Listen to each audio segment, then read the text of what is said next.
దీవింపబడితిమి మనము దైవగృహముగా.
దేవుని నామమునకు స్తోత్రములు. ఈ రాత్రి కాల సమయమందు మన బైబిల్ పట్ట నిమిత్తమై మనము ఈ స్థలాన్ని చూసుకొని రాబడి ఉన్నాం. దేవుని యొక్క లేఖన భాగాలు కొన్ని మాటలు మనం చూసుకుని దేవుని యొక్క వాక్యములో దేవుడు మనతో ఏం మాట్లాడబోచున్నాడో అది జాగ్రత్తగా మనము ఆలకించినట్లుగా, దేవుని వాక్యము ఆలకించినప్పుడు దేవుని వాక్యములో నుండి శ్రేష్టమైనటువంటి మాటలు మనకు అనుగ్రహిస్తాడు. ఆ శ్రేష్టమైన మాటలు మన జీవాన్ని మనకు తీసుకుని వస్తాయి. కాబట్టి ప్రభునందు నా ప్రియమైన సహోదరి సహోదరులారా, ప్రభు అయిన యేసుక్రీస్తు వారి నామములో మీ అందరికీ శుభవందనాలు తెలియపరచుకుంటున్నాం. ఈ రాత్రి వాక్య ధ్యాన నిమిత్తమై మన బైబిల్ పఠన నిమిత్తమై మత్తయి సువార్త మొదటి అధ్యాయము మొదటి 5 వచనాలు మనం మార్చి చదువుకుందాం. మత్తయి సువార్త మొదటి అధ్యాయము మొదటి 5 వచనాలు మనం మార్చి చదువుకుందాం. అబ్రహాము కుమారుడు దావీదు కుమారుడైన యేసుక్రీస్తు వంశావళి. అబ్రహాము ఇస్సాకును కనెను, ఇస్సాకు యాకోబును కనెను, యాకోబు యూదాను అతని అన్నదమ్ములను కనెను. యూదా తామారునందు పెరెసును జెరాహును కనెను, పెరెసు ఎస్రోమును కనెను, ఎస్రోము ఆరామును కనెను, ఆరాము అమ్మినాదాబును కనెను, అమ్మినాదాబు నయస్సోను కనెను, నయస్సోను షల్మానును కనెను, షల్మాను రాహాబునందు బోయాజును కనెను, బోయాజు రూతునందు ఓబేదును కనెను, ఓబేదు యెషయిను కనెను. ప్రార్థన చేసుకుందాం.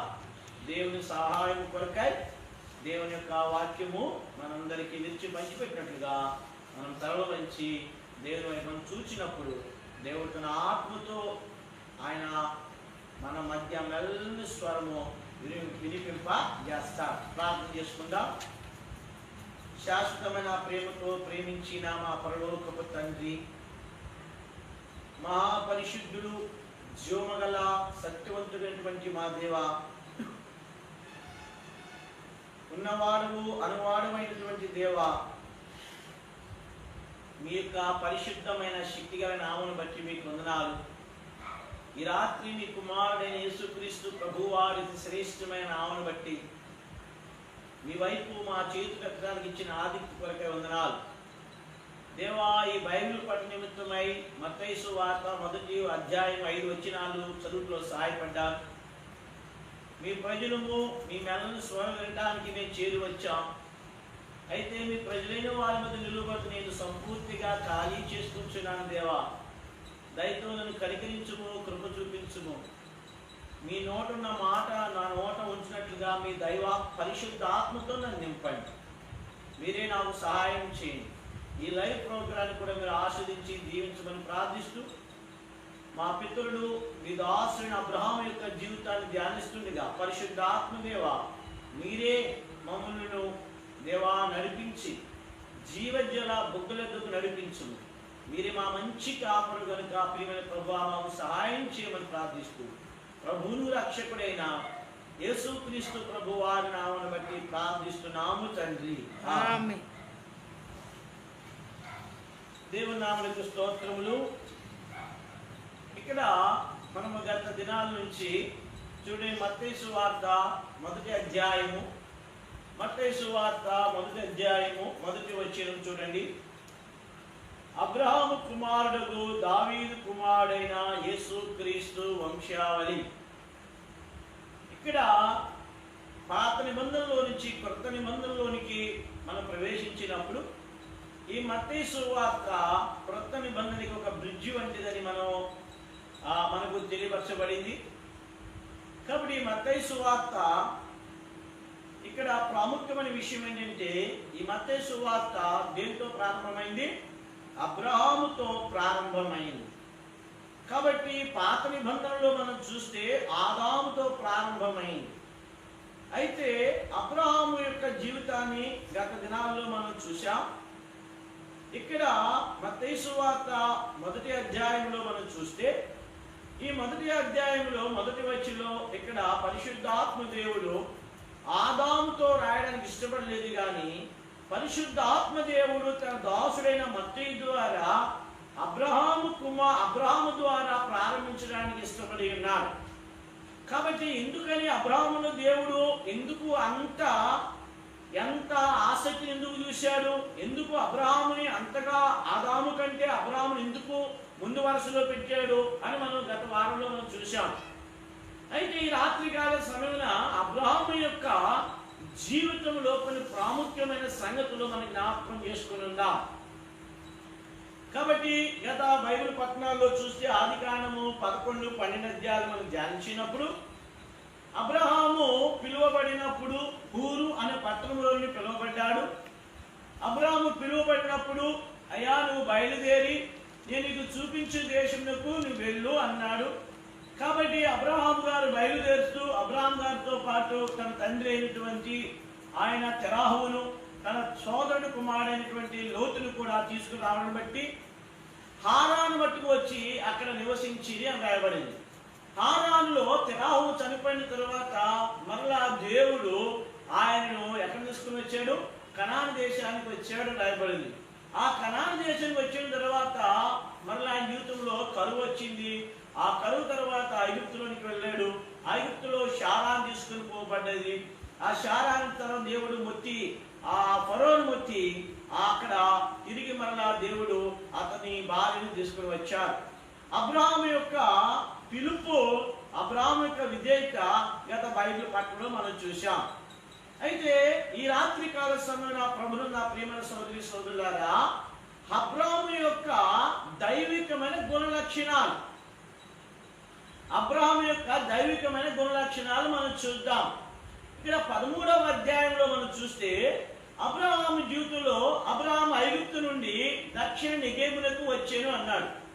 ఈ నెగేబు దగ్గర దక్షిణ పాలస్తీనాకు వచ్చాడు అన్నాడు. అయితే పాలస్తీనాకు వచ్చిన తర్వాత చూడండి అబ్రహాము జీవితంలో చూడండి 4వ వచనం, యెస్రోము ఆరామును కనెను. 13వ అధ్యాయము ఆదికాండము 13వ అధ్యాయము 4వ వచనం. తాను మొదటి బలిపీఠము కట్టిన చోట చేరెను, అక్కడ అబ్రహాము యెహోవా నామమున ప్రార్థన చేసెను.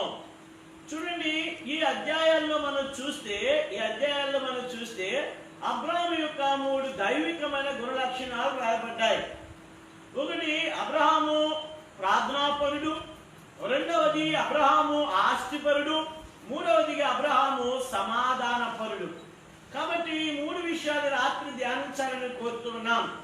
కాబట్టి ప్రభువును నా ప్రియమైన సోదరి సోదరులారా, అబ్రహాము జీవితం ద్వారా దేవుడు మనతో ఏం మాట్లాడాలనుకుంటున్నాడంటే, అబ్రహాముగా చేయబడక మునుపు అబ్రహాము కూడా అనేకమైన పరిస్థితులు గుండా, పతన జీవితం గుండా, ఓడిపోయిన జీవితం గుండా వెళ్ళాడు. కాబట్టి గత దినాల్లో మనం చూసినప్పుడు తెరాహు మాట వినడానికి ఇష్టపడ్డాడు, కానీ అబ్రహాము దేవుడి మాట వినడానికి ఇష్టపడలా. అందుకనే తెరాహు ఎక్కడి వరకు వచ్చాడంట? హారాను వరకు వచ్చి అక్కడ నివసించాలని రాయబడింది. కాబట్టి అక్కడ తెరాహు నిద్రించాడు. అక్కడి నుంచి బయలుదేరి ఆ యొక్క లోతుతో పాటు బయటకు వచ్చాడు. కాబట్టి ఇక్కడ 13వ అధ్యాయంలో మనం చూస్తే 13వ అధ్యాయంలో అబ్రహాము ఏ స్థలములో అయితే బలిపీఠాన్ని కట్టాడో హాయికి బేతేలుకు మధ్యన గుడారాన్ని కట్టి బలిపీఠాన్ని కట్టి గుడారం వేసి అక్కడ యెహోవా నామమును ఏం చేయడం మొదలు పెట్టాడంట, ప్రార్థన చేయడం మొదలు పెట్టాడు. కాబట్టి ఇక్కడ రాయబడి చూడండి, అబ్రహాము విషయంలో 3 చూస్తాం. ఒకటి, అబ్రహాము ప్రార్థనాపరుడు. రెండవది, అబ్రహాము ఆస్తిపరుడు. మూడవది, అబ్రహాము సమాధానపరుడు. జాగ్రత్త మీరు గమనించండి. కాబట్టి దేవుని పిల్లలైనటువంటి మనము, దేవుడు అందుకే అబ్రహామును అంతగా ఆశీర్వదించాడు. కాబట్టి రాత్రి కాల సమయం నా ప్రియమైన సహోదరి సహోదరుడా, మనము కూడా దేవుని ద్వారా దీవించబడాలంటే, మనము కూడా దేవుని ద్వారా ఆశీర్వించబడాలంటే, మనము కూడా దేవుని చేత మెప్పు మనం పొందాలంటే, అబ్రహాముకు వచ్చినటువంటి ఆ యొక్క ఆత్మస్థితిలో మనం కూడా రావాలంటే, దేవుని పిల్లమైన మనము కూడా ఇలాంటి పరిస్థితి కూడా మనం వెళ్ళాలి. కాబట్టి ఇక్కడ ఏమంటున్నాడంటే, అబ్రహాము గురించి రాయబడింది, అతడు ఎక్కడైతే బలిపీఠాన్ని కట్టాడో, ఎక్కడైతే బలిపీఠం కట్టి యెహోవా నామమున ప్రార్థన చేశాడో, అదే బలిపీఠం దగ్గరికి ఆయన చేరి, చూడండి, ఆయన అక్కడ చేరి యెహోవా నామమున ఏం చేశాడంట, ప్రార్థన చేసెను. కాబట్టి అబ్రహాము జీవితం ఏం కనబడుతుందంటే, అబ్రహాము ప్రార్థనాపరుడు. కాబట్టి దేవుని పిల్లమైన మనము కూడా ప్రార్థనాపరులమై ఉండాలి. కాబట్టి అబ్రహాము దేని కొరకు ప్రార్థన చేశాడు, కొన్ని విషయాలు దేవుని వాక్యం నుంచి క్లుప్తంగా మనం చూద్దాం. రండి, ఆదికాండము 17వ అధ్యాయము 18వ వచనంలో చూడండి, అబ్రహాము ఇష్మాయేలు ఈ సన్నిధిని బ్రతుకును అనుగ్రహించుమని దేవునితో చెప్పగా. చూడండి, అబ్రహాము చేసినటువంటి ప్రార్థన ఇక్కడ జ్ఞాపకం చేసుకుందాం. కాబట్టి అబ్రహాము జీవితంలో అక్కడ రాయబడింది, తాను కట్టిన బలిపీఠం చోటకు చేరి యెహోవా నామమున అబ్రహాము గారు ప్రార్థన చేశాడు. కాబట్టి అబ్రహాము ప్రార్థనాపరుడని మనం గమనిస్తున్నాం, అబ్రహాము ఆస్తిపరుడని మనం గమనిస్తున్నాం, అబ్రహాము సమాధానపరుడని ఆదికాండం 13వ అధ్యాయంలో మనం చూస్తూ ఉంటాం. మొదటిదిగా అబ్రహాము యొక్క గుణలక్షణం ఏంటంటే, అబ్రహాము ప్రార్థనాపరుడు. కాబట్టి ప్రభువునందు నా ప్రియమైన సోదరి సోదరులారా, ఎవరైతే ప్రార్థనా జీవితం కలిగి ఉంటారో, ఎవరైతే వారు ప్రార్థనా జీవితం కలిగిన వారు పవిత్రమైన జీవితాన్ని కలిగి ఉంటారు. ప్రార్థనా జీవితం కలిగిన వారు భక్తిని కలిగి ఉంటారు. ప్రార్థనా జీవితం కలిగిన యథార్థతం కలిగి ఉంటారు. ప్రార్థనా జీవితం కలిగిన వారు ప్రభు అయిన యేసుక్రీస్తు వారి కొరకై వారు సాక్షిగా వారు ఉంటారు. కాబట్టి ప్రార్థన చాలా ప్రాముఖ్యమైనది. కాబట్టి అబ్రహాము ఇక్కడ ఆదికాండము 17వ అధ్యాయంలో అబ్రహాము ఎవరి కోసం ప్రార్థన చేస్తున్నాడు, తన కుమారుడైన ఇష్మాయేలు కొరకు ప్రార్థన చేస్తా ఉన్నాడు. కాబట్టి ఇక్కడ మనం ఏం జ్ఞాపకం చేసుకోవాలంటే, ఇక్కడ దేవుడు 17వ అధ్యాయంలో చూస్తే, 17వ అధ్యాయంలో దేవుడు చెప్పాడు, అబ్రహామా, నేను సర్వశక్తి గల దేవుడును, నా సన్నిధిలో నిందారహితముగా నేను జీవించు. చూడండి, అబ్రహాముగా చేయబడ్డాడు. అబ్రాహాము అనే మాట సామాన్యమైన మాట, అబ్రాహాము. కానీ దేవుడు ఎక్కడ పిలుస్తున్నాడు, నీ పేరు అబ్రాహాము కాదు, అబ్రహాము అన్నాడు. హాము అంటే హృదయంలో వచ్చినటువంటి పిలుపు, అబ్రహాము. కాబట్టి ఇప్పుడు శారాయిని శారా అని పిలిచాడు అని, అప్పటికే ఇష్మాయేలు పుట్టాడు. అయితే అబ్రహాము అనుకుంటున్నాడు, ఇష్మాయేలే నా సంతానం అనుకుంటున్నాడు, ఇష్మాయేలే వాగ్దాన పుత్రుడు అనుకుంటున్నాడు, నా తర్వాత ఇష్మాయేలే దేవుడు ఉంటాడు అనుకుంటున్నాడు. అయితే దేవుడు స్పష్టంగా చెప్పాడు, ఇష్మాయేలు సంతానం కాదు కానీ శారా వల్ల వచ్చినది నీ సంతానము, ఇస్సాకు వల్ల నీ సంతానం అని చెప్తున్నప్పుడు కూడా అబ్రహాము గారు 17వ అధ్యాయం 18వ వచనంలో ఏమంటున్నాడంటే, ఇష్మాయేలు నీ సన్నిధిలో బ్రతకనిమ్ము. చూడండి, దేవుడు ఇష్మాయేలు గురించి ఎక్కువగా చెప్పట్లేదు కానీ ఇస్సాకు గురించి చెప్తున్నప్పుడు అబ్రహాము యొక్క హృదయము ఎంతైనా తన కుమారుడు కనుక, ఎంతైనా తన యొక్క రక్తం పంచుకుంటున్న కుమారుడు కనుక వారి తల్లి దాసి అవ్వచ్చు, కానీ కుమారుడు కనుక ఆ కుమారుని విషయమై దేవుని సన్నిధిలో ఏం చేస్తున్నాడంట, ప్రార్థన చేస్తా ఉన్నాడు, ప్రార్థన చేస్తున్నాడు. కాబట్టి ప్రభునందు నా ప్రియమైన సహోదరి సహోదరులారా, వారు ఎలాంటి వారైనా కావచ్చు, మన కడుపును పుట్టిన వారు. ప్రతి తల్లిదండ్రులు పిల్లల కొరకై ఏం చేయాలట? ప్రార్థన చేయాలి. కాబట్టి పిల్లల విషయమై భారము కలిగి ప్రార్థన చేయాలి. కాబట్టి ఇక్కడ ఈ విలాప వాక్యంలో పిల్లల విషయం ఎలా ప్రార్థన చేయమన్నాడు రండి. విలాప వాక్యములు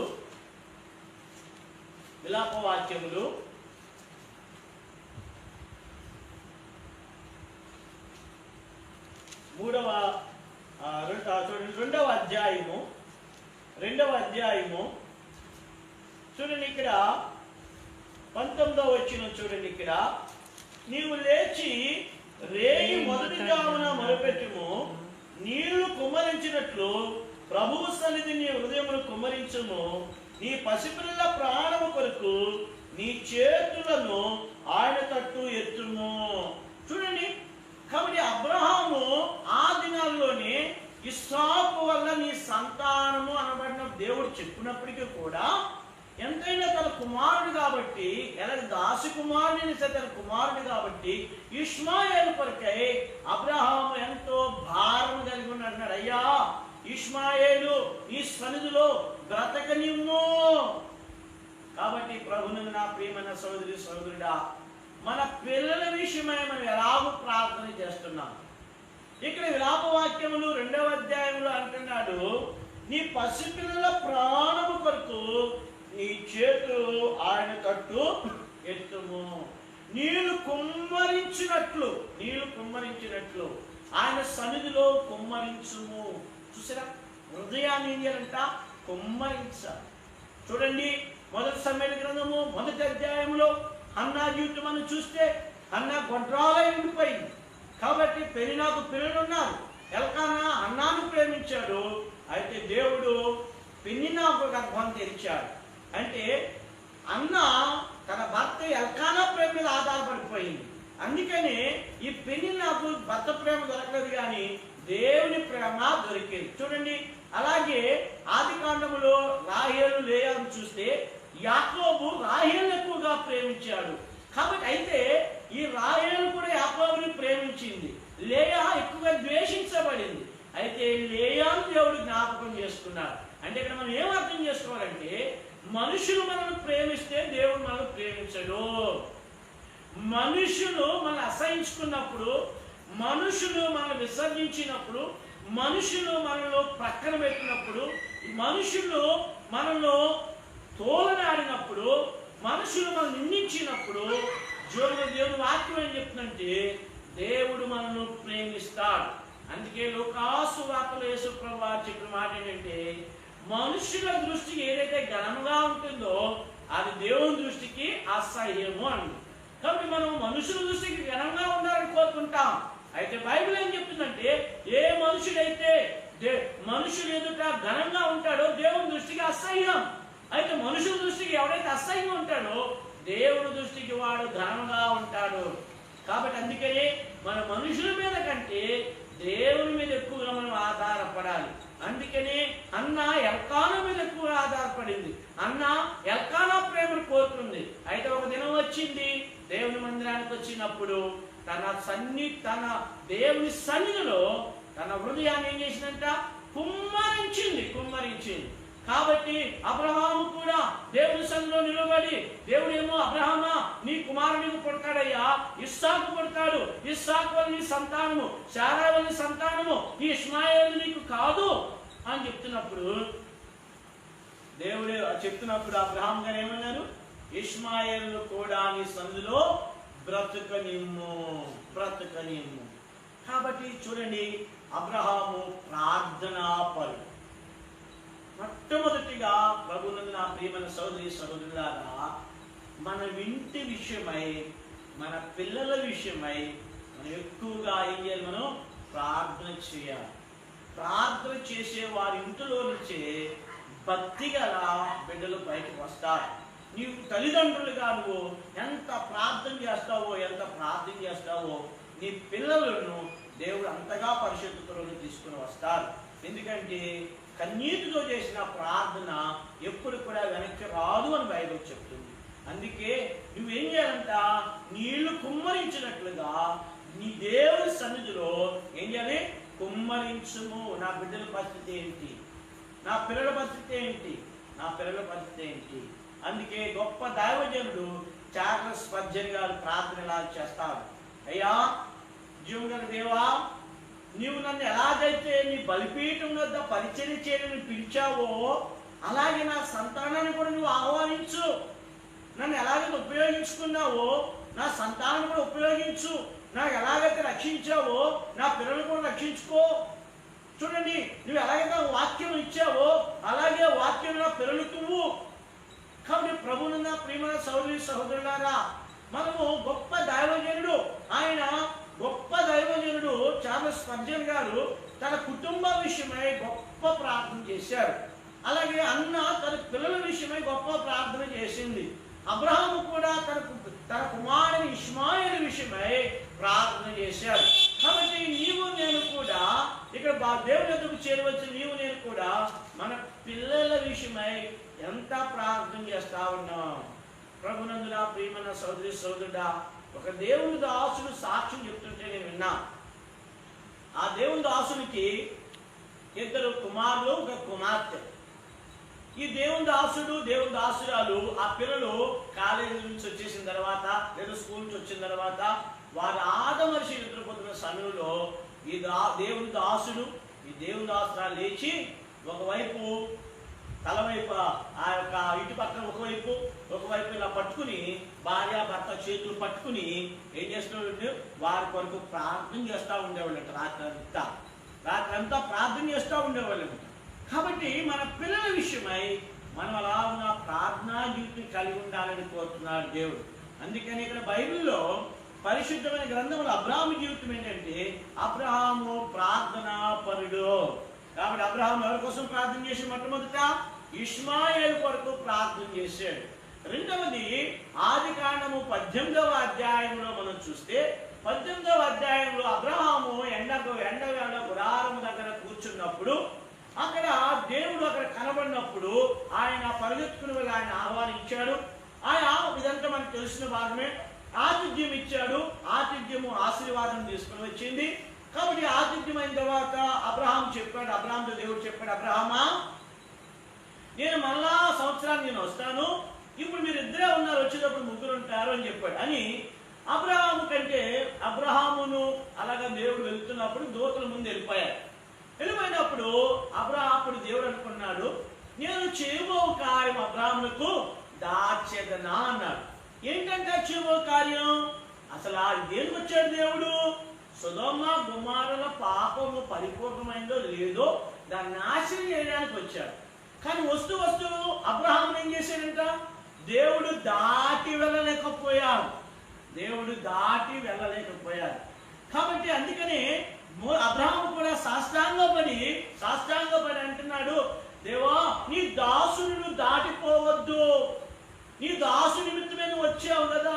చూడండి, కాబట్టి దేవుడు మన కుటుంబంలో నుంచి, వ్యక్తిగత జీవితంలో నుంచి, సంఘ జీవితంలో నుంచి దేవుడు ఏం చేయకూడదంట? దాటిపోకూడదు. దేవుడు దాటిపోకూడదంటే దేవుడు మనతో ఉండాలంటే బైబిల్ ఏం చెప్తుందంటే ఆయన పరిశుద్ధులైన ప్రకారము మీరును పరిశుద్ధులై ఉండండి. దేవునామనికి వందనాలు. నా ప్రియమైన సోదరి సోదరుడా, పరిశుద్ధతే దేవునికి ఎన్నటికి అనుకూలం పరిశుద్ధత. ఆయన పరిశుద్ధుడు, మనం పరిశుద్ధులు ఉండాల్సింది. ఈ పరిశుద్ధతలో డిస్కౌంట్లు కానీ ఏమీ ఉండవు. పరిశుద్ధ కథ కలిగి ఉండాల్సిందే. అందుకని అబ్రహామును దేవుడు ఏం చేయడం దాటలేకపోయాడు.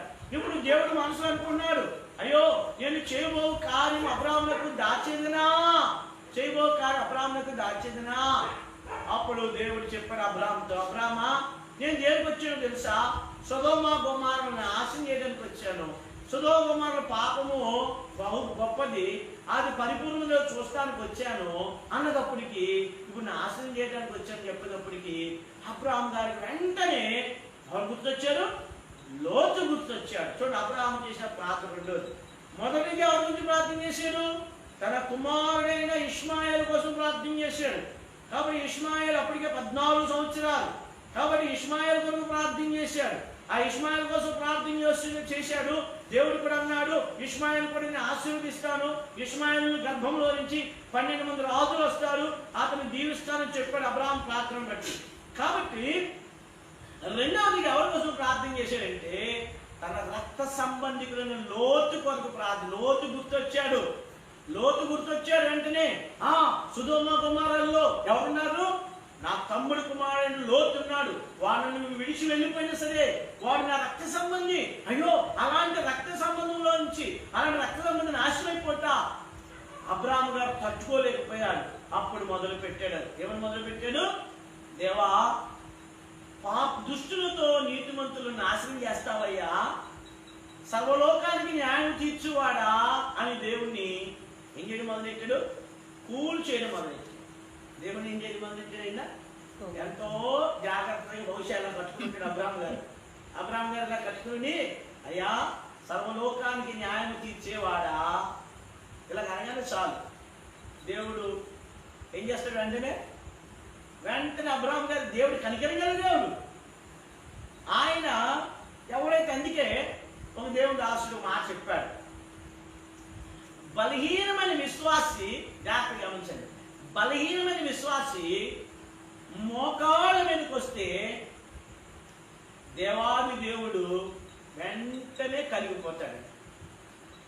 అదే సేమ్ టైం ఒక బలహీనమైన విశ్వాసి మోకరిస్తే మనకంటే బలవంతుడైన సైతాను వణికిపోతాడంట. ఎందుకని ప్రతి వారి మోకాలు యేసు నామమున వంగాలి, ప్రతి వారి నాలుక తండ్రి అయిన దేవుని మహిమార్థమై యేసు క్రీస్తు ప్రభువారిని ఒప్పుకోవాలి.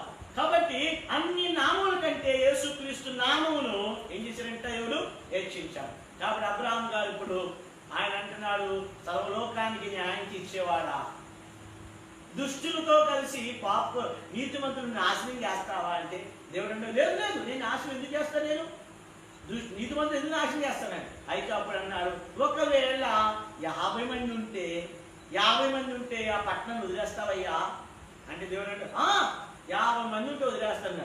మరలా అనుమానం వచ్చింది అబ్రాహాం గారు, ఒకవేళ 50 మంది లేకపోతే నా మాట నన్నే పట్టిస్తుంది, మరి దేవుడు నాకేస్తాడని చెప్పి దేవ ఇంకొకసారి 45 రైట్ 45 రైట్ మళ్ళా 35 రైట్ అని అలాగే అందులో అబ్రాహాం ఏమన్నాడంటే కొన్నిసార్లు అయ్యా ధూళిని ప్రభువు నేను తెగిస్తున్నాను, సరియా నా మీద కోపపడొద్దు. చూడండి, అబ్రాహాము పక్కన మనసంతా లోతు మీద పెట్టాడు, సొదొమ గొమొర్రా పెట్టాడు. దేవుడి దగ్గరకు వచ్చేటప్పటికి అంటున్నాడు, అయ్యా నేను దుమ్మునయ్యా, నేను ధూళినయ్యా, నువ్వు కోపపడి ఒక్కొక్కసారి మాట్లాడతా. ఇలాంటి మాటలు వింటుంటే దేవుడి హృదయం కలిగిపోతా ఉంది.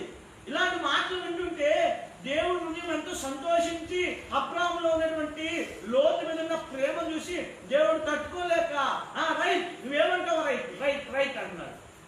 చివరికి అబ్రాహాం గారు 10 దగ్గర తీసుకొచ్చాడు. దేవుడు మొత్తం పట్టణానే నాశనం చేసేస్తానన్నటువంటి దేవుణ్ణి 10 మంది ఉంటే సార్ వదిలేస్తానని చెప్పాడు. చూడండి, అబ్రహాము ప్రార్థన చూడండి దేవుణ్ణి హృదయాన్ని కదిలించేసింది. అబ్రహాము చేసిన ప్రార్థన దేవుణ్ణి హృదయంలో ఉన్నటువంటి ఆ కోపాన్ని తిప్పివేసి ఆ సొదొమ గొమొర్రా మీద ప్రేమను తీసుకుని వచ్చింది. కాబట్టి అబ్రహాము గారు అంత ప్రార్థనాపరుడు. తన కుటుంబం కొరకు ప్రార్థన చేయడమే కాదు, తన రక్త సంబంధికుల కొరకు ప్రార్థన చేస్తా ఉన్నాడు.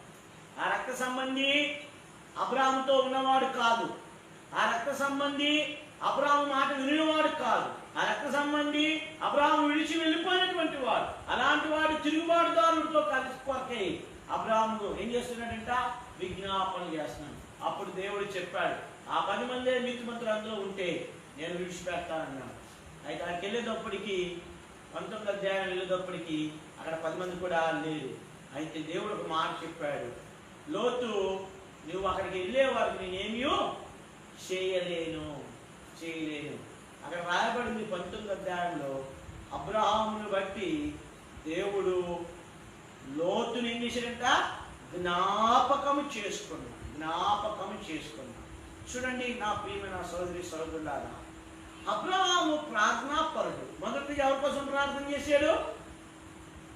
ఎవరి కోసం ప్రార్థన చేశాడు? తన పిల్లవాడి కోసం ప్రార్థన చేశాడు. ఇప్పుడు ఎవరి కోసం ప్రార్థన చేశాడు? ఎవరి కొరకు? తన రక్త సంబంధికుడి కొరకు ప్రార్థన చేశాడు. మూడవదిగా ప్రార్థన చూడండి, ఆదికాండము 20వ అధ్యాయంలో ఇక్కడ అబ్రహాము గారు ఇంకొక ఊరు వెళ్ళారు. ఎక్కడికి వెళ్ళారంటే అబ్రహాము గారు చూడండి, ఆ 20వ అధ్యాయము మొదటి వచనం, గెరారులో కొన్నాళ్ళు ఉండేది.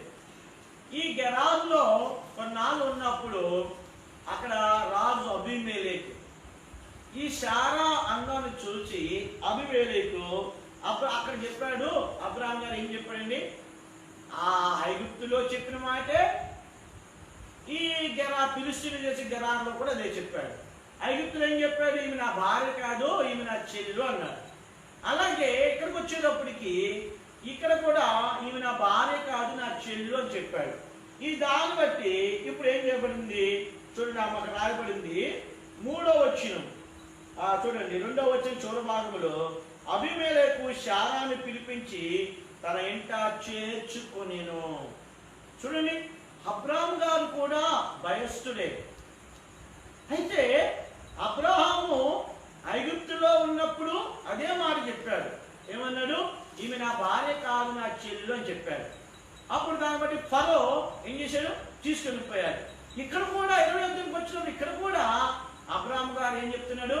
ఈమె నా భార్య కాదు, చెల్లెలు అన్నప్పుడు ఆ చెల్లి అని చెప్పిన మాట బట్టి శారాని తన ఇంట్లో చేర్చుకున్నాడు. శారాన్ని చేర్చుకున్నాడు.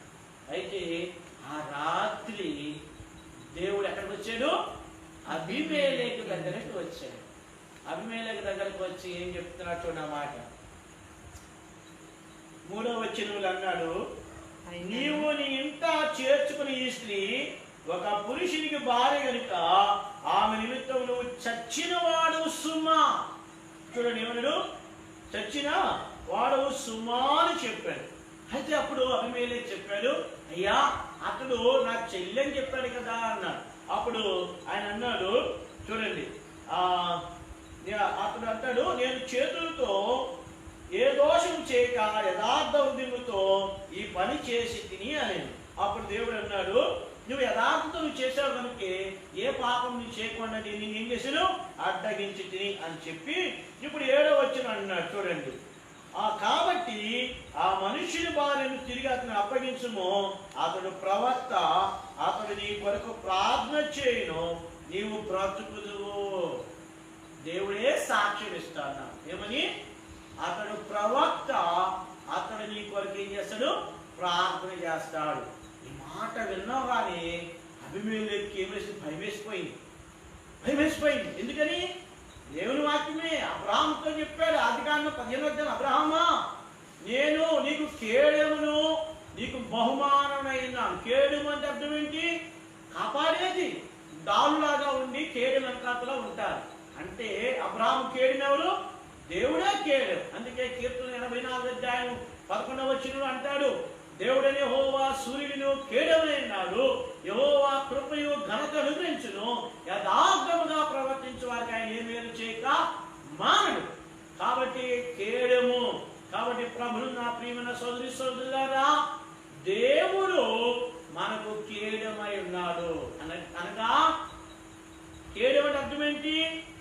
ప్రమాదానికి మనకు మధ్యలో అడ్డు. చూడండి, ఏదన్నా యుద్ధానికి వెళ్తున్నప్పుడు కొంతమంది కేడెం పట్టుకుంటారు. కేడెం అంటే మనుషుడు దాక్కునంతా ఉంటుంది. వాడు ఆ మనుషుడు ఇలా దాక్కుంటున్నట్టు ఇలా ఉంచుకుని యుద్ధం చేస్తాడు. డాలు వేరు, డాలు గుండ్రంగా ఉంటుంది, అది వేరు. అయితే ఆ కేడు, ఒకవేళ కేడు ఉన్నప్పుడు బాణం వేస్తే తగిలితే ఎవరు అవుతుంది? ఆ కేడానికి అవుతుంది, మనుషుడు భద్రంగా ఉంటాడు. అలాగే దేవుడు కూడా దేవుడు తన ప్రజలకు కేడముగా ఉంటాడు. కాబట్టి అబ్రహాము చూడండి, ఐగుప్తులో ఫరో తీసుకెళ్తున్నప్పుడు అబ్రహాం ఏమి చేయలేకపోయాడు, కానీ దేవుడే రంగంలో దిగి మొత్తాడంట. ఫరో ఇంటి వారు మొత్తినప్పుడు తిరిగి అప్పచెప్పబడింది. అబీమెలెకు తీసుకుని వెళ్ళిపోయారు. అబీమెలెకు ఇంట్లో చేర్చుకున్నప్పుడు అబ్రహాం ఏం చేయలేకపోయాడు, కానీ దేవుడే ఏం చేశాడంట, అబీమెలెకుతో చెప్పాడు. ఉదయం లేకగానే అబీమెలెక్కి భయం వేసిపోయిన తర్వాత ఇప్పుడు అంటాడు, ఏమయ్యా నువ్వు నాకు చేసిన పని ఏంటి, ఇలా చేశావు అన్నప్పుడు దేవుని వాక్యం చెప్పబడుతుంది చూడండి. 15వ వచనం చూడండి. అబ్రహాము దేవుని ప్రార్థింపగా దేవుడు అబీమెలెకును అతని భార్యను అతని దాసీలను బాగు చేసెను, వారు పిల్లలు కనిరి. చూడండి, దేవుడు ఎంత దయగల దేవుడు, ఎంత కనికరగల దేవుడు, అబ్రహాం పట్ల ఎంత బాధ్యత కలిగి ఉన్నారు. కాబట్టి ప్రభువునందు నా ప్రియమైన సోదరి సోదరుడా, ఆ దినాల్లో ఉన్న దేవుడు ఈ దినాల్లో కూడా ఉన్నాడు. ఆ దినాల్లో అబ్రహామును భద్రపరిచిన దేవుడు ఈ దినాలు నిన్ను కూడా భద్రపరుస్తాడు. అయితే నీవు నేను ఏం చేయాలంటే అబ్రహాం లాగా ప్రార్థనా పరులై ఉండాలి. కాబట్టి ఆదికాండం 13వ అధ్యాయంలో తాను బలిపీఠము కట్టిన చోట మొదట అబ్రహాము చేరి అక్కడ ప్రార్థన చేశాడు. కాబట్టి అబ్రహాము యొక్క గుణలక్షణం ఏంటి? మొట్టమొదటిది ప్రార్థనాపరుడు. అబ్రహాం ఏంటంటే ప్రార్థనాపరుడు. దేని కొరకు, ఎవరి కోసం ప్రార్థన చేశాడు? మొదటిగా తన కుమారుడైన ఇష్మాయేలు కొరకు ప్రార్థన చేశాడు. రెండవదిగా ఎవరి కోసం ప్రార్థన చేశాడు? తన రక్త సంబంధమైనటువంటి లోతు కొరకు ప్రార్థన చేశాడు. మూడవదిగా ఎవరి కొరకు ప్రార్థన చేశాడు? ఫిలిష్తీయుడైన అబీమెలెకు ఇంటి వారు దేవుడు గర్భాన్ని మూసేశాడంట. శారా అడుగు పెట్టగానే వారి గర్భాలన్నీ ఏం చెప్పాడు? గొడ్రాండ్లు అయిపోయారు. పిల్లలు కనట్లా, వారి సంతానం రాట్లా. అయితే ఎప్పుడైతే అబ్రహాం వచ్చి ప్రార్థన చేశాడో ఏం చెప్పాడంట? వారి సంతానము వచ్చింది. కాబట్టి ప్రభువు నా ప్రియమైన సోదరి సోదరుడా, మొట్టమొదట మనము మన పిల్లల కోసం ప్రార్థన చేయాలి, రక్త సంబంధుల కొరకు ప్రార్థన చేయాలి. మూడవదిగా మన దేశము ప్రపంచం కొరకు మన ప్రార్థన చేయాలి. అందుకని అబ్రహాము ప్రార్థనా పరుడు. అందుకని ఇక్కడ 3 విషయాలు మనం చూసాం. అబ్రహాము ప్రార్థనాపరుడు, అబ్రహాము ఆస్తిపరుడు, అబ్రహాము సమాధాన పరుడు. కాబట్టి అబ్రహాము యొక్క గుణ లక్షణాలు. కాబట్టి అబ్రహాములో దేవుడిని చూశాడు. కాబట్టి రెండవదిగా ఆయన యొక్క ఆస్తిపరుడు చూద్దాం. ఆదికాండము 12వ అధ్యాయానికి రండి. ఈ 12వ అధ్యాయంలో మనం చూస్తే రండి, 5వ వచనం. అబ్రహాముతో కూడా వెళ్ళిన రెండవ వచనం చూడండి. అబ్రహాము వెండి బంగారము పశువులు కలిగి బహుధనవంతుడై ఉండెను. బహుధనవంతుడై ఉన్నాడంట. ఏంటండి? ధనవంతుడు కాదు, బహుధనవంతుడై ఉన్నాడు. ఎలాగ బహుధనం ఎలా వచ్చింది? రండి, 12వ అధ్యాయంలో 5వ వచనం. అబ్రాము తన భార్య అయిన శారాయిను తన సహోదరుని కుమారుడైన లోతును హారానులో తానును వారు ఆర్జించిన యావదాస్తిని వారు సంపాదించిన సమస్తమైన వారిని తీసుకొని. చూడండి, ఊరు అనే పట్టణంలోంచి కనాన్లోనికి వెళ్ళాలి. అబ్రాము గారు సొంత ఊరు ఏంటి? ఊరు. ఈ ఊరు అనే పట్టణంలో మహిమగల దేవుడు ప్రత్యక్షమయ్యి, అయ్యా నీకు నీ సంతానానికి కనాను దేశం ఇస్తాను అన్నాడు. కనాను దేశము ఇస్తాను అని చెప్పాడు. అయితే ఈ కనాను దేశం ఇస్తానని చెప్పినప్పుడు ఏం జరిగింది? అక్కడ ఈ బయలుదేరాడు. మంచిదే, బయలుదేరము మంచిగానే బయలుదేరాడు అబ్రహాం గారు. మంచి పిలుపుతో బయలుదేరాడు. మంచి దేవుడు చెప్పిన దర్శనంతో బయలుదేరాడు, విశ్వాసంతో బయలుదేరాడు. వెళ్ళేటప్పుడు ఎవరు వచ్చారు ఆయనతో? తన తండ్రి కూడా వచ్చాడు. అయితే కొంత దూరం ప్రయాణం చేసిన తర్వాత హారాను మట్టుకు వచ్చి నివసించినప్పుడంట, హారాన్లో బాగుంది, ఈ ప్రాంతం చాలా బాగుంది, ఇక్కడ వ్యాపారం చేస్తే బాగుంటుందని చెప్పి కొంతకాలం ఆగిపోయారు. కొంత ఎంతో ముప్పు తీసుకుని వచ్చింది. కొంత చూడ అక్కడ యావదాస్తిని సంపాదించాడంట అబ్రహాం గారు.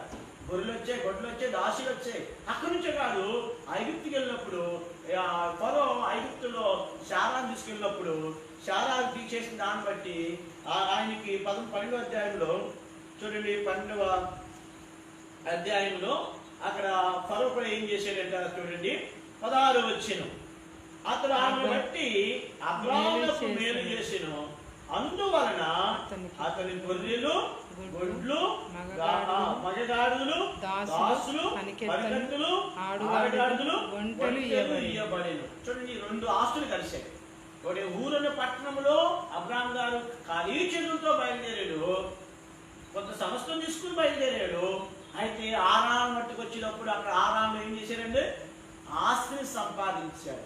అలాగే ఐగుప్తులో కూడా ఆస్తి వచ్చింది. ఈ రెండు పట్టుకొని ఎక్కడికి వచ్చాడు? ఇప్పుడు ఆయనతో పాటు 13వ అధ్యాయంలో ఆయనతో పాటు ఎవరికి వచ్చింది? లోతు కూడా వచ్చింది. కాబట్టి చూడండి, రెండవదిగా ఆస్తి పరుడు. అబ్రహాము ప్రార్థనా పరుడిగా ఉన్నప్పుడు గొప్ప ఆశీర్వాదం వచ్చింది. అయితే రెండవది ఆస్తి పరుడిగా ఉన్నప్పుడు ఏమొచ్చింది? కలహం వచ్చింది. జాగ్రత్త మీరు గమనించండి. దేవుని వాక్యం చెప్పబడుతుంది, ధనం ఎక్కడుంటే అక్కడ మనసు ఉంటుందండి. సిరి ఎక్కడుంటుందో అక్కడ నష్టం ఉంటుంది. ఇక్కడ అబ్రాహాము ధనవంతుడు అయిపోయాడు, లోతుకు ధనం వచ్చేసింది. కాబట్టి అబ్రాహాంకి ఎలా వచ్చింది? దేవుడు వెళ్ళమని స్థానానికి వెళ్లకుండా, దేవుడు చెప్పిన చోటు వెళ్లకుండా మధ్యలో హారాల్లో ఉండిపోయాడు అబ్రహాం గారు. హారాల్లో ఉండిపోయినప్పుడు తండ్రిని కోల్పోయాడు. తండ్రిని కోల్పోగానే అబ్రహాం గారికి బుద్ధి వచ్చి, అయ్యయ్యో నా తండ్రి మాట ఏంటి, నేను హారాల్లో ఉండిపోయాను, నాకు గురి ఎక్కడికి వెళ్ళాలి? కణాల్లోనికి వెళ్ళాలి. కణాల్లోకి వెళ్ళకుండా హారాల్లో ఉండిపోయాడు కదా, మా నాన్న పోయాడు, అమ్మో ఇక్కడ బోలి ఆస్తి వచ్చింది కానీ ఐశ్వర్యం వచ్చింది కానీ తండ్రిని కోల్పోయని చెప్పి దేవుడి పిలుపు లోబడి బయలుదేరిపోయాడు. ఐగుప్తు కరువు వచ్చింది, ఐగుప్తులోకి వెళ్ళాడు. అక్కడ వచ్చింది, ఇదంతా తీసుకొచ్చాడు, ఇక్కడికి వచ్చాడు. అబ్రాహాముతో పాటు లోతు కూడా ఆశీర్వదించబడ్డారు. అబ్రాహాముతో పాటు గొర్రెలు, గొడ్లు, దాసురాండ్రులు కూడా పనివారు కూడా లోతుకున్నారు. అయితే అక్కడ రాయబడింది, వారి కలిసి నివసింపలేనంత ఇరుకైపోయిందంట స్థలం. చూడండి, అక్కడ రాయబడింది రండి 6వ వచనం, వారి కలిసి నివసించుటకు ఆ ప్రదేశము చాలకపోయేను. చూసారా, ఆస్తి ఏం తీసుకుని వచ్చింది? ఎడబాటు తీసేసింది. ఎడబాటు అబ్రాహాముకి లోతుకి మధ్యలో ఎడబాటు తీసుకుని వచ్చేసింది. ఆస్తి ఏం తీసుకొచ్చిందంటే లోతుకి గర్వం తీసుకుని వచ్చేసింది. కాబట్టి పశువుల కాపరులకును, అబ్రాహాము పశువుల కాపరు, లోతు కాపరు ఏం తీసుకొచ్చిందంటే కలహం తీసుకుని వచ్చేసింది. చూసారా, కాబట్టి అందుకని యేసు ప్రభువారు అంటాడు, ఒకని కలిమి విస్తరించుట వారికి జీవం కాదు. వారి ఆస్తి పెరిగితే వారికి జీవం మూలము కాదు. ఆస్తి అక్కడికి రాదు. అందుకే యేసు ప్రభువారు చెప్పాడు, ధనవంతుడు పరలోక రాజ్యంలో ప్రవేశించడం కంటే ఒంటె సూది రాజ్యంలో త్వరగా ప్రవేశిస్తాడు. ఎందుకని? ధనవంతుడు పరలోకానికి వెళ్ళడు. అయితే అబ్రహాము గారు ధనవంతుడే, ఇస్సాకు ధనవంతుడే, యాకోబు ధనవంతుడే, కానీ వారు ఎక్కడ ఉన్నారు? గుడారాల్లో ఉన్నారు. ఈ ధనం వారిదే, కానీ ధనం మాది కాదు అన్నట్టు వారు జీవించారు. అందుకే హెబ్రీ పత్రిక 11వ అధ్యాయంలో పౌలు అపోస్తలుడు వారి యొక్క గుణాత్మను రాస్తూ, దేవుడు దేనికి శిల్పి నిర్మాణుడై ఉన్నాడో ఆ పునాదుల పట్టణం కొరకు అబ్రహాము ఎదురు చూశారు. గుడారాల్లో వారు నివసించారు. కాబట్టి ఎక్కడ వారు ఇల్లు కట్టినట్లు లేదు, కానీ యాకోబు కట్టాడు, గొప్ప నష్టాన్ని తెచ్చుకున్నాడు. కాబట్టి ఇక్కడ అబ్రహాము గుడారంలో నివసించాడు. అయితే చూడండి, వారి ఆస్తి ఏంటంటే కలిసి నివసించుతారంటే వీలుగా అక్కడ చాలకపోయేను. ధనం ఏం తీసుకుని వచ్చింది? ఎడబాటు తీసుకుని వచ్చింది. మనం అనుకుంటాం, నా ప్రియమైన సోదరులారా, డబ్బు కావాలి ఆశపడుతుంటాం. అందుకే బైబిల్ ఏం చెప్తుందంటే, ధనాపేక్ష సమస్తమైన కీళ్లకు మూలము. కాబట్టి కొందరంటే ధనాపేక్షను ఆశించి విశ్వాసము నుంచి తొలగిపోయి తమ్ము తామే పడుచుకున్నారు.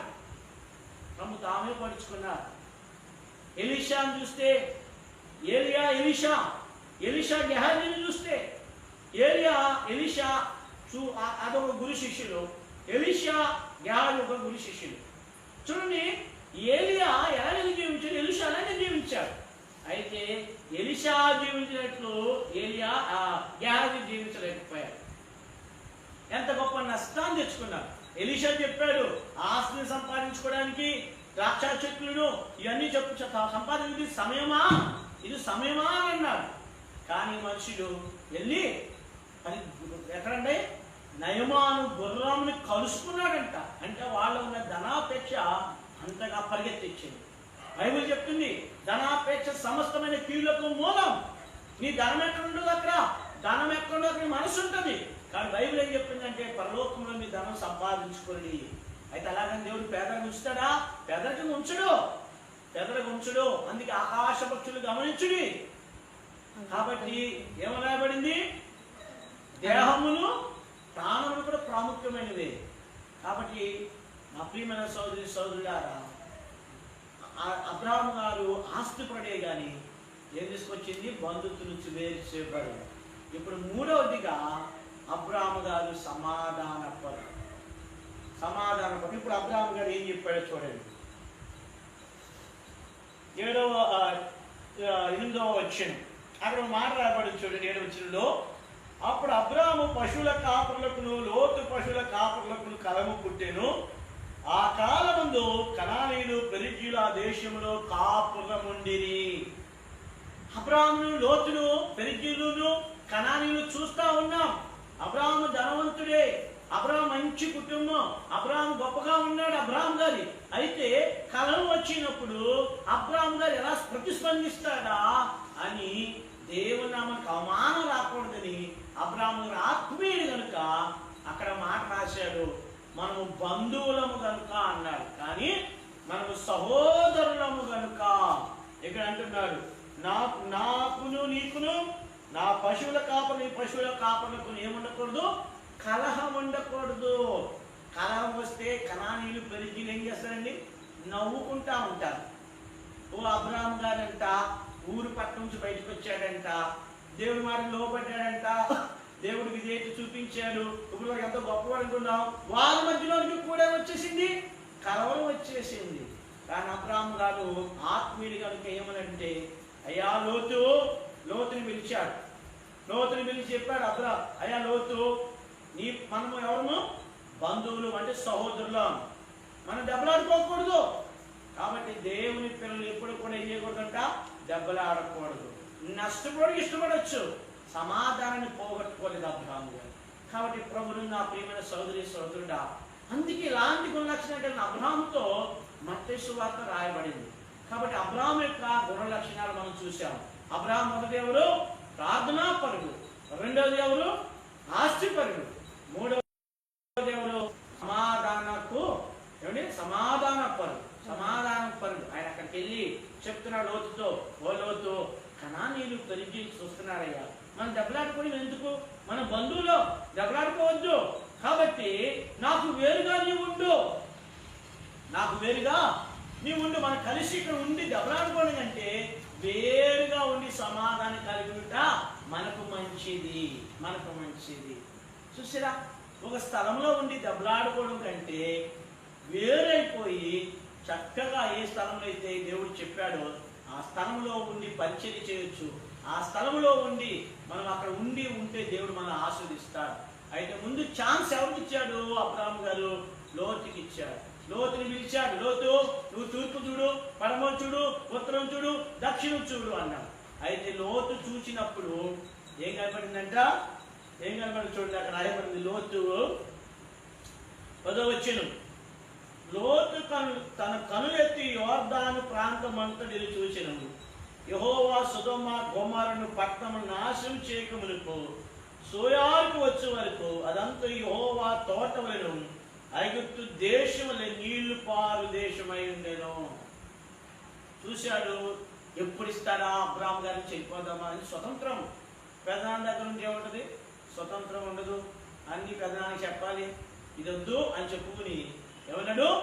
ఆయన చూశాడు, ప్రధాని ఇచ్చాడు మనకు అవకాశం అని చెప్పి తూర్పు చూశాడు, పడమ చూశాడు. అక్కడ యోర్దాను ప్రదేశానికి కోరుకున్నాడు. అక్కడ నీళ్లు ఉన్నాయి. అది ఎలా ఏదేను తోట, ఐగుప్తు దేశంలో నీళ్లు ఉన్నాయండి. ఇది చూసి అన్నాడు అక్కడికి వెళ్ళిపోతాను. అయితే అక్కడ రాయబడింది, లోతు వెళ్ళిపోయి ఎక్కడ వేసాడు ఏంటండి? చూడండి 11వ వచనం, కాబట్టి లోతు తనకు యోర్దాను ప్రాంతమును ఏర్పరచుకుని తూర్పుగా ప్రయాణం చేసెను. అట్లు వారు ఒకరినొకరు వేరైపోయి ఆస్తి ఏం చేసింది? వేరు చేసేసింది. డబ్బు మనుషుల్ని వేరు చేసేస్తుంది. డబ్బు సంఘాలు కూడా వేరు చేస్తుందండి. డబ్బు లేకపోతే ఎంతో పరిచర్య బాగా జరుగుతుంది.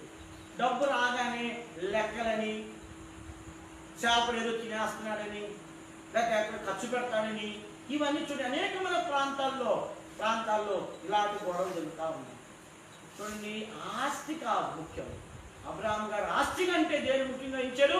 సమాధానం ఇచ్చాడు. ఎందుకని?